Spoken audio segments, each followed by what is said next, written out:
안녕하세요. 대형 멘토 한중입니다. 오늘은 미래컴퍼니라는 기업에 대해서 한번 알아보는 시간을 가져볼 거고요. 최근에 있었던 이슈들과 그리고 차트 흐름을 통해서 올해 이 외형 성장이 좀 기대되는 기업 중에 하나다라고 좀 말씀을 드리고 싶어서 제가 제목은 이렇게 좀 적어서 왔고요. 세부적으로 좀 내용을 좀 살펴보면은 반도체, 이 엣지 그라인더의 성장과 그리고 단발성 이슈와 중장기적 이슈를 우리가 좀 구분해서 봐야 되겠다라고 좀 말씀을 드릴 수가 있을 것 같습니다. 최근에 미래 컴퍼니 관련해서 이슈가 계속해서 나오고 있는 상황이죠. 뭐, 딱 미래 컴퍼니를 특정 지어서 이제 이슈가 나왔다라기보다는 이 반도체 관련해서 이슈가 최근에 계속해서 부각을 받고 있는 상황입니다. 그 이슈가 나오고 있는 게 현재, HBM은 과거에 좀 이슈가 있었고, 현재는 지금 유리기판 쪽 이슈가 꾸준히 나오고 있는데, 그거 관련해서 이 미래 컴퍼니가 관련이 있다. 어떤 부분을 우리가 봐야 하는지 오늘 그 내용에 대해서 좀 말씀을 들어볼 겁니다. 그래서 반도체 엣지 글라인더 쪽을 간단하게 좀 설명을 드리고, 이거는 이제 좀 중장기적으로 볼 수 있는 이슈라고 한다면은 단발성으로 볼 수 있는 이슈도 제가 말씀을 드려볼 겁니다. 이거는 차트 설명을 해드릴 때 함께 말씀을 좀 드려보도록 하면서 수급적인 부분까지 오늘 풀어드리도록 할 테니까요. 영상 마지막까지 시청해 주시면 감사하겠습니다. 자, 그럼 본격적으로 미래컴퍼니 함께 보도록 하겠습니다. 자, 앞서 말씀드렸듯 이 최근 들어서 반도체 관련 기업들이 특히 HBM과 그리고 유리기판 이쪽 관련해서 이슈가 계속해서 나오고 있는데, 이 미래컴퍼니 역시 이 국내 최대 반도체 회사들을 상대로 이 반도체 분야 핵심 소재인 이 웨이퍼 가공 장비 납품에 본격적인 성장을 현재 준비를 하고 있습니다. 이 고객사의 장비 국산화 의지가 커지고 있는 상황이고, 이 삼성전자와 그리고 SK 하이닉스의 반도체 공장 투자가 재개될 조짐이 조금씩 보이고 있어서인데요. 이 삼성전자 같은 경우에 글씨펜이 좀 잘 안 보이는 것 같네요. 색깔이. 잠시만요. 자, 삼성전자 같은 경우는 평택 공장이 있잖아요. 이 24년 6월 달에 이 평택 캠퍼스 이 4공장 페이즈 2와 그리고 4파운더리 라인 공장을 이 재개를 할 것으로 이야기가 나온 상황이고, 그리고 SK 하이닉스 같은 경우는 이 청주 캠퍼스 내에 신공장이 이달 중순쯤부터 공사를 재개할 것으로 현재 유력한 것으로 알려져 있습니다. 이렇게 반도체 기업의 라인 공사 재개는 이 신규 산화 그리고 신규 진입을 희망하는 이 IT 장비 기업이라면 긍정적으로 해석을 할 수밖에 없는 이슈겠죠. 이 다이아몬드 힐을 통해서 이 활용을 해서 커팅을 하고 이 그라인딩을 하는 반도체 웨이퍼 가공 장비는 사실상 어디서 독점을 하고 있냐면은 일본에서 독점을 하고 있습니다. 일본 어떤 기업이냐면은 일본 다스코라는 기업에서 독점을 하고 있는데, 이 그라인딩 기술이랑 그리고 레이저 기술을 접목한 장비로 기술력과 이 효율 측면에서 앞서는 것으로 알려졌습니다. 어떤 게 이 미래 컴퍼니의 장비가 현재 이 다스코라는 기업보다 기술력이 앞서 있다라고 현재 알려져 있는 상황인데, 그래서 이번 이 공사 재개가 당연히 반길 수밖에 없는 이슈이겠죠. 공장 건설에 대한 부분에 있어서 신규 장비를 납품을 진행을 할 때 이 기술력을 앞세워서 기존 일본이 이제 거의 독점하다시피 하던 이런 점유율을 이 미래컴퍼니가 앞으로 뺏어올 수 있는지, 그런 장비 납품이 본격적으로 진행이 되는지를 우리가 앞으로 지켜볼 투자 포인트 중에 좀 하나라고 볼 수가 있겠고요. 그 예로 과거에 이제 사례를 좀 보면은 미래컴퍼니가 이제 2019년도에 글로벌 최대 반도체 기업 S사로부터 의뢰를 받아서 이 웨이퍼 가공 장비를 생산해서 데모 버전을 납품을 진행을 했고, 2022년도에는 상반기 이 양상 장비 한 대를 납품을 했습니다. 그 이후에 이제 고객사의 신공정 투자를 좀 기다려 왔다가 2023년도 이 상반기부터 장비 공급을 본격적으로 본격적으로 진행을 하게 됐습니다. 그래서 이번에도 마찬가지로 이런 신공장 증설, 공사 재개 관련해서도 이슈가 있다 보니까 관련해서 좀 부각을 받을 수 있는 이슈가 꾸준히 나오고 있다라는 거죠. 그래서 현재 시장에서 이 유리기판 관련해서 이슈가 있을 때마다 이 미래컴퍼니 관련해서도 부각을 받을 수밖에 없다라고 우리가 좀 판단을 해볼 수가 있는 겁니다. 현재 업계에서 알려진 바로는 이 반도체 기업 S사 내에서 해당 장비의 시장 규모는 연 5천억 정도의 규모라고 합니다.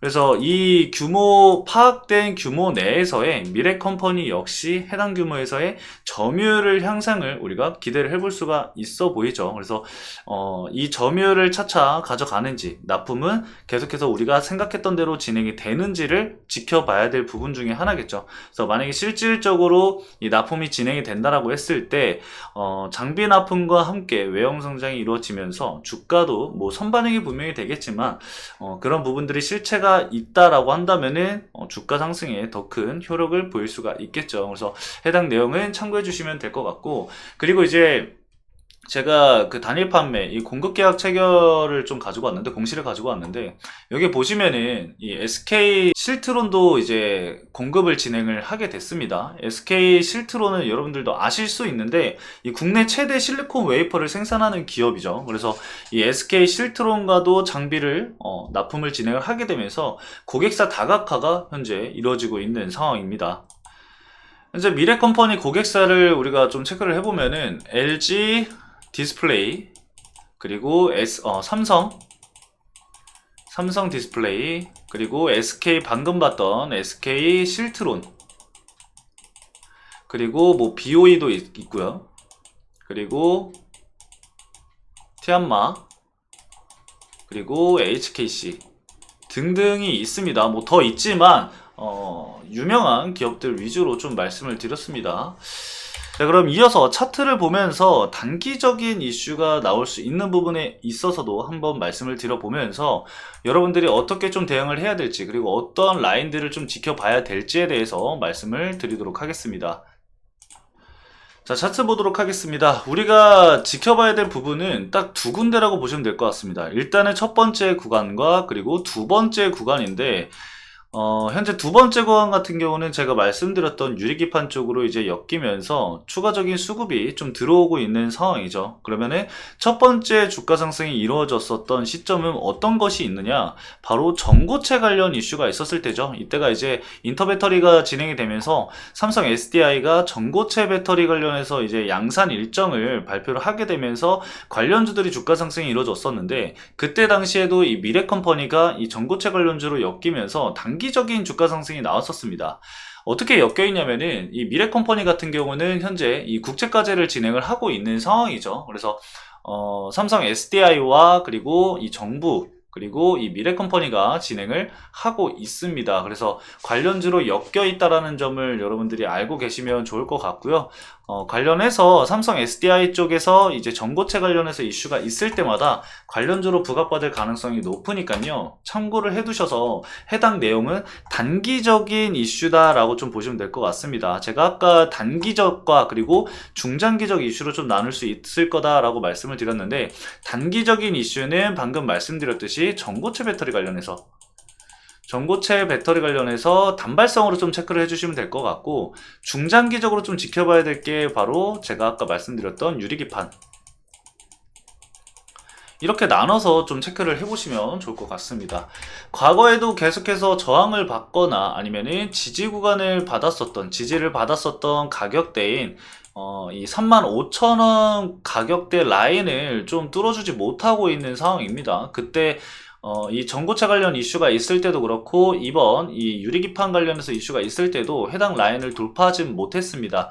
다만 이전에 있었던 물량들을 좀 소화해 주려고 하는 모습들이 보여주고 있는 상황이고, 거래대금도 꾸준히 이렇게 터져주고 있는 모습이기 때문에 앞으로의 이 주가 변동성이 굉장히 중요하겠죠. 그래서 하방으로는 현재 28,800원까지는 열려있는 상황이지만, 해당 가격대를 이탈하지 않는 선에서 주가 물량을, 이전 물량들을 소화해 나아간다라고 한다면은 추가적인 상승 여력은 분명히 존재한다라고 좀 말씀을 드릴 수가 있을 것 같습니다. 그래서 결과적으로 35,000원을 돌파를 하게 되면은 단기적으로 상단은 38,000원까지도 열려있는 상황입니다. 그 위로는 다시 한번 매물대가 좀 두텁게 형성이 되어 있는 상황이기 때문에 이 가격대를 좀 돌파하기 위해서는 더 큰 거래 대금이 동반한 주가 상승이 나와줘야 하겠죠. 그리고 이제 주가 상승이 강하게 나오기 위해선 추가적인 이슈라던가 직접적인 이슈 자체가 좀 필요하겠죠.